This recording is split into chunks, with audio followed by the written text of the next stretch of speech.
How to hold on to your home in spite of the economy, the credit crisis, and widespread foreclosures next on Evening Exchange.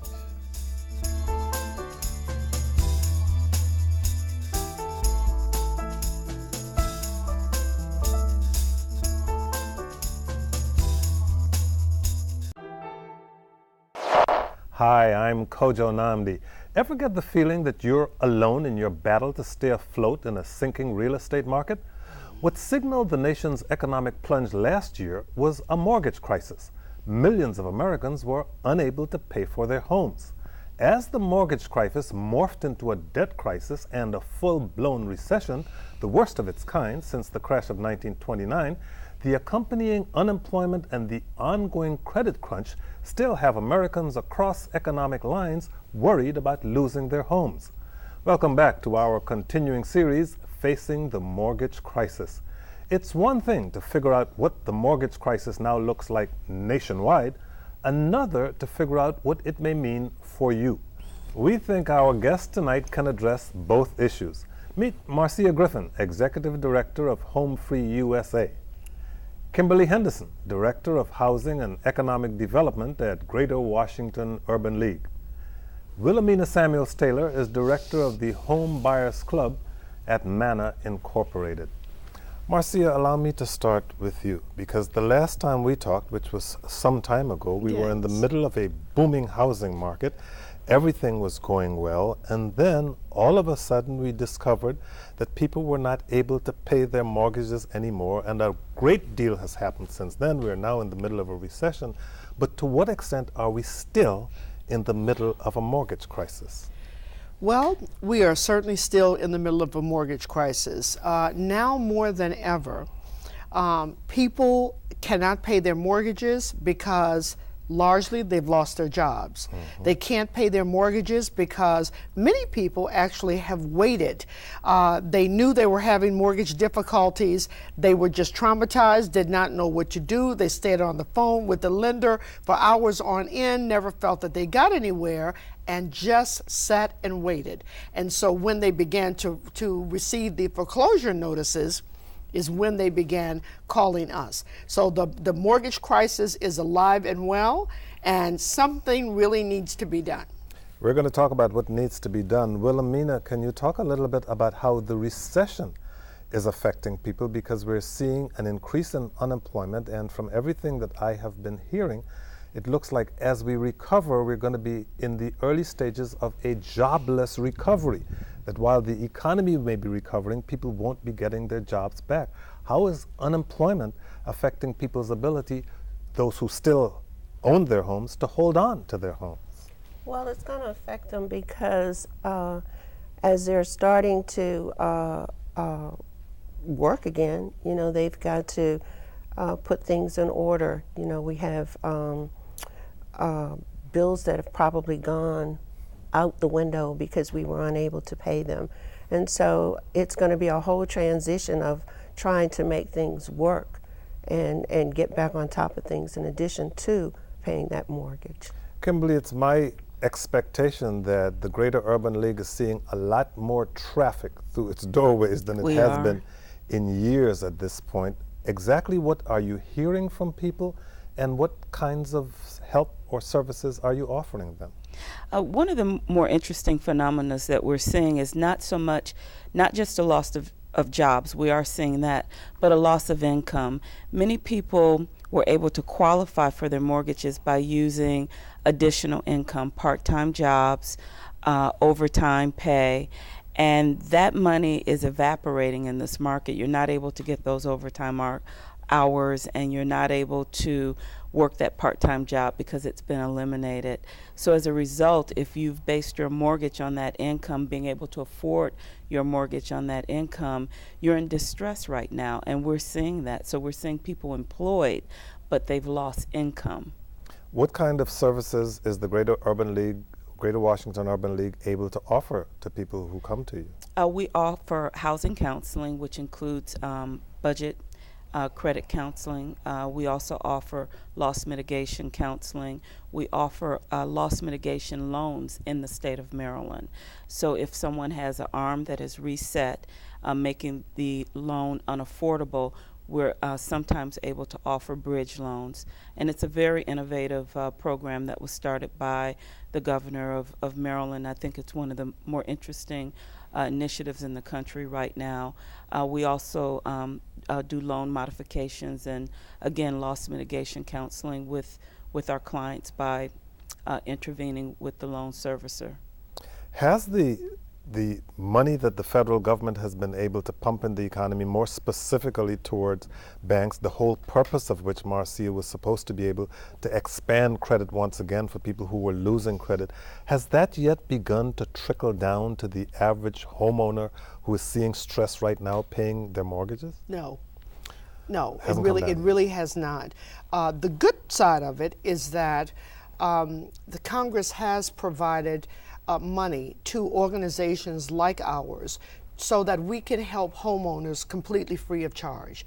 We help them, we're able to deal with senior people in the lending operations so that we can hopefully get the loans modified. We can do a lot more for the homeowner with the lender or the servicer than they can do for themselves. So we do get some money from Congress to help with that. So that's a good side. Mm-hmm. On the negative side, however, we don't see the lenders being a lot more open. You know, they're certainly not more open where credit is concerned, where for home buyers. It's still as difficult, probably more difficult for buyers to get into homes than certainly it was a year or two ago. For homeowners, however, the Making Home Affordable program that President Obama's administration has put forth is one that is still being worked on. And we do feel that once this program has been put in place, that the number of modifications will increase, the number of foreclosures will reduce, because of course, I mean, this is what we want. We don't want to put people out of their homes, and we need to get the lenders to work with us more, and we are seeing a little bit of help there. One of the situations you described immediately got me thinking about a young couple just getting married, both of them working, and 10 years ago, that young couple would be looking at buying its first home. Is mm-hmm. that a decision that young couples now are postponing because of the lack of availability of credit? Well, a couple of reasons that they're perhaps postponing. Number one, they're scared to death. They just don't know if they can get approved. Most people who want to buy a home, the first thing that they want to know is, put me in a position that I can get approved. They're not trying to get denied. So they're scared to death. That's number one. Two, and the reality is this, your credit has to be reasonably good. A whole lot better. Your credit score has to be a lot better than it used to be. So people really need to come to organizations like ours to get help, get information, preparation, education, and a little motivation. Because this is what people need, don't you guys think? Exactly. Yeah, True. They need to be motivated because people are down and out with the economy, and they see the problems that a lot of homeowners are having now, and they don't want to have these problems themselves. Wilhelmina, who are the people who are coming to you? How would you characterize most of the people who are now coming to you for help? I thought of that young couple just having been married mm-hmm. and now starting out wanting to buy a home, but that's not necessarily most of the people who are coming to you at this point. No, the people who are coming to us are single mothers. We have a lot of young people, when I say young people, single females that are coming. Mm-hmm. And are these people who are looking to purchase homes, or are they looking for ways in which to hold on to homes they've already purchased? Looking to purchase for the very first time. Okay. Having no inkling of what's involved. They're just trying to get some information. And as Marcia said, a lot of times they're scared, and they just need a little hand holding to help put them through the process. And a lot of times, the people who are coming to us have messed up on their credit. And so they're coming to find out what needs to be done to put them in position so that they can go before a lender and try to get a loan for a home. Is getting a second chance now more difficult than it was 2 or 3 years ago? Yes, it's a lot more difficult. Because the laws have changed, a lot of people filed for bankruptcy, which erased your slate, and those laws changed so that That's not as easy as it used to be. Now everything that you do, including getting a job, is based on a credit score. And I also find lately, we encourage our children to go to school. And then when they get out of school, they have all these student loans that, not to mention credit cards, but student loans that they use to get them through school. And they can't do anything until the student loans are paid down, because lenders now count student loans, whether they're in deferment or not, they get counted as debt. Kimberly, two things about this. We talked about people being scared, and people are scared not because necessarily their credit is bad, but because they have seen what happened. What were we doing wrong up to about 2 or 3 or 1 year ago? We were buying overinflated properties. And that's one of the big fears now, is that we're purchasing a property that may not have hit its lowest value. We're in a declining market. Most of this region has been declared by lenders a declining market, so that's some of the fear. But basically, we overreached. We bought more than we could afford. We used exotic loan products. We used ARM products that increased significantly. And most importantly is we didn't understand what we were getting into. The financial literacy isn't there. And again, that's what these 3 organizations are here to do, is help people become more financially literate. The more financially literate you are, the more knowledgeable, ergo the more empowered you are. But Marcia, you were going to say something. Yeah, I just want to add on to what Kim said. Most people, when they think about buying a home, particularly the homeowners that we're working with right now, they never even knew that organizations like ours existed. Everyone thought you buy a home, you go to a realtor, you hope and pray that your loan is going to be approved. But in reality, one missing element was that people were not prepared. They didn't have the faintest idea of what an interest-only loan was versus a fixed-rate mortgage. They didn't have anyone to call and say, look, tell me about this, or what should I do here? And this is why organizations like ours that are funded by HUD, funded by Congress, there are a lot of scam organizations out here. You need to really deal with a HUD-approved organization and a very reputable organization. But allow me to interrupt and say, how do people know? How can people make a distinction between what is a reputable organization and what may be a scam? What should be the signs that they're looking for? Well, number one, you can go to HUD.gov. And we're all listed there. That's number one. The scam organizations are not listed there. That's number one. And I'm not sure, are there some other ways that a person can tell, except in their heart? Well, you can also get in touch with your local banking regulatory agency in D.C. It's D.C. Department of Insurance, Securities and Banking, and look to see if they're listed as fraudulent or problematic, or call and say, I have some concerns. And there are similar organizations or similar government oversight organizations in every jurisdiction. I'm fascinated by the point being made that before this crisis, a whole lot of people were not even aware that your organizations existed, but your organizations existed during that time up to about a year ago, when people were simply going to real estate brokers or real estate offices looking for their dream home. And at that point, when you were seeing people looking for a home with 15 bedrooms, 13 bathrooms, and all those kinds of things, you were seeing that, even though those people weren't necessarily coming to you.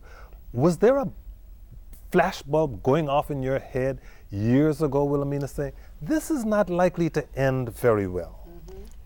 Well, I guess for us it's a little different because Manna is a developer. And so our whole thing has been not to put anybody into any home that they couldn't afford.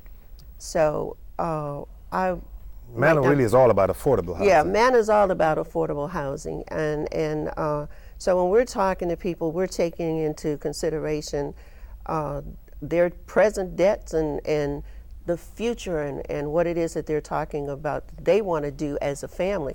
So when we sit down with people, that's the number one thing, is not to put you into a home that you're not going to be able to have when your kids get up, because we're talking about your children having something you know, in the end. So I might be the wrong person to I don't know, kind but of Kim, respond to that. Yeah. I'm looking at all of these makeover shows that I see on television from time to time, in which people end up having these gorgeous mansions. And I'm saying to myself, people are walking into real estate offices, walking into Kimberly or walking into Marcy and saying, this is the kind of house I want. And you have to tell them, you know, that's beautiful, it's a wonderful dream, but it's not realistic. How do you do that? Well, we've had to do that quite a bit, and what we say is, we understand that this is what you want, but we don't benefit in any way by putting you into an unaffordable home. We're not on commission, unlike your realtor and your lender, and we're here to save you, and sometimes we're here to save you from yourself. And so we do not process loans if they are unaffordable, predatory, or fraudulent in any way. We stop it right there. And if you look at most clients who come through down payment assistance programs, because it is required that they get the home buyer education, there's a low default rate as a result. But Marcia, how do you crush a dream? We have been told for years that homeownership is the American dream, and over the past decade or two, we've been told not just homeownership, but the dream home. I know in my own case, the first home I got was with the HPAP program, the Home Purchase Assistance Program. It was a row house. It was in an area in which I could afford. It was not necessarily my dream home, but my dream was to have a home. But it would appear that at some point that evolved into the first home being the dream home. What happened? Well, you know, honestly, it's a lot easier, Kojo, for organizations like ours to tell you the real deal than it is for a lender. Yeah. I mean, this is honestly the truth. And clearly it is our ethical obligation to tell you this is what you want, but this is what you can afford. But I tell you what, generally you can rationalize with people and let them understand that you don't want to buy a home that you're going to lose. You don't want to buy a home where you're overwhelmed with the mortgage payment where you can't even go to lunch. I mean, these are things that we can do. This is what we do every day. And so, yes, we can. We don't call it crushing a dream. We call it just being real. And we feel that people are very happy when you can get them to understand, let them know what the path is going to be. You might not be able to do it today, but you can do it tomorrow. So we feel that we have found that people are very happy. The issue, though, is that in some research that we did at Home Free USA, 97% of the homeowners that we're working with right now never came to us. Now, one reason is because we don't have money as a nonprofit organization to do the marketing that the scam artists can do. And so we're here. Hopefully you hear about it, or hear about us. We talk, we go to churches, we go to employers, we work real hard, but we don't have the money to put a 30-second ad on ABC 20 times a day. Because you've been on a mission to do this for how many years? Well, for Home Free USA, we've been in business. I started Home Free USA 14 years ago. I remember. Yeah, 14 years ago. What now are you saying to people who come to you and say, look, I'm in over my head. My house has been devalued, and I guess this would be more for you, Kimberly. My house has been devalued. The mortgage I'm paying now is for a home that's worth a whole lot more than my house is now worth. I'm thinking maybe I should just get out while the going's good. What do you say to those people? It really depends. It depends on the market value in their neighborhood, because a lot of people will be able to hold on if you're into home ownership for the long haul. For the next 5, 7, or 10 years, you'll probably be fine. So if I paid $500,000, if $500,000 was the purchase price for my home, my home has now been assessed at $350,000, but I'm still paying a mortgage on a $500,000 home. I still have 27 years left on my mortgage. Should I stay in and wait for the property values to rise again? It's a hard call. If you can, there certainly are some repercussions to going into foreclosure, because you own that debt. That debt is your responsibility, and if you foreclose, it will be on your record for 7 years, and it will make it more difficult for you to get loans in the future of any sort at good interest rates. So it's a call that each individual family has to make. I think a good percentage of the families will be okay over the long haul, and I think the long haul is 7 years or more. And what kind of business are you now getting at Manna? It would seem to me that people now, having realized that we are in the middle of a mortgage crisis because so many people went to get mortgages that they couldn't really afford, are now saying, oh, maybe we should really look at Manna more closely. But we are in an economic downturn in which what you as a nonprofit are able to do may not be as much as what you were able to do before. Well, surprisingly, we've been getting more calls from people who want to find out about our program. So I want to think that the financial... The economic downturn is really an upturn for Manna. It's an upturn in the sense of people really want to get information on what not to do. In other words, they're now finding out that it's important to know how to deal with credit, why savings is so important. And to get back on the issue about the house that you bought. Sure. I always tell people in the Home Buyers Club, no, that may not be the house on the hill or the one that you really want in the end, but you have to weigh out you're buying a house that you can afford and later on using that house to get what you want versus renting for the rest of your life where you have nothing. So we have people that are coming to us where I get to sit down and say to them, let's really look at what you're trying to do here, And if home ownership is what you want, then you've got to start small to work to get big. Which brings me to this, Marcia, and that is you have been on this 14-year mission, if you will, to try to get people to buy responsibly. However, the phenomenon that we've also seen over the course of the past 2 decades or so is an increasing number of people who are buying a home not because it's a home, but they're buying it as an investment, right. Something that they hope to be able to sell in 2 or 3 years and turn over and get an even bigger home later on. That strategy today doesn't seem to be a very good idea. A home should be a home. Well, you certainly need to buy your own home first before you buy an investment property. But people seem to have been buying their first homes as investment properties. Well, yeah, but there's so many pie-in-the-sky dreams and thoughts, and people go to seminars, and, they leave out of these seminars and feel that if I can, just put $1,000 down, that I'm going to become a big-time investor. Well, we know when it deals with money, nothing is just that easy. And the reality is that you really have to take to heart what you're doing, whether you're going to be a first-time home buyer or an investor. When you're buying real estate and you're getting a mortgage, this is something that's serious, because we're talking about getting a loan for, maybe $100,000, $200,000, $300,000, and that loan has to be paid back. So, people have to be very, very serious. It is more difficult. Your credit really has to be impeccable to get a loan as an investor. So the sad thing is, and this is something that we're finding now, is that a lot of investors are coming into this metropolitan area and buying up the REO. Right. Those are the homes buying up the what? The homes that are the foreclosed homes that are there to that are open for sale. So we've got investors coming from all over the country, which is another reason why our home buyers need to really get ready. They need to get their credit straight. They need to come in and see us. Like Kim says, they need to become educated, just informed and empowered, so that they can go out and make the right decisions and buy up these homes, while the time is right.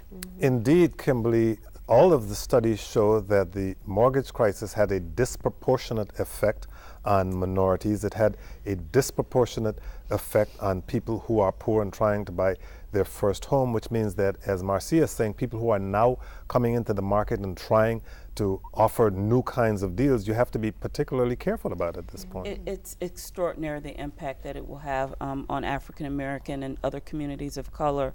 We're talking about a loss of wealth in the billions nationwide, loss of equity, and the loss of that asset. It will be, in modern history, the greatest decline of wealth among African Americans in modern history, this crisis. They may not be able to take out 30-second ads, but they have been here for 30 minutes. And hopefully you have been watching and taking all of this advice for all 30 minutes. Thank you all for joining us. You can find more information on these organizations and how to face the mortgage crisis. There's a link on our website at whut.org. Stay well. Good night.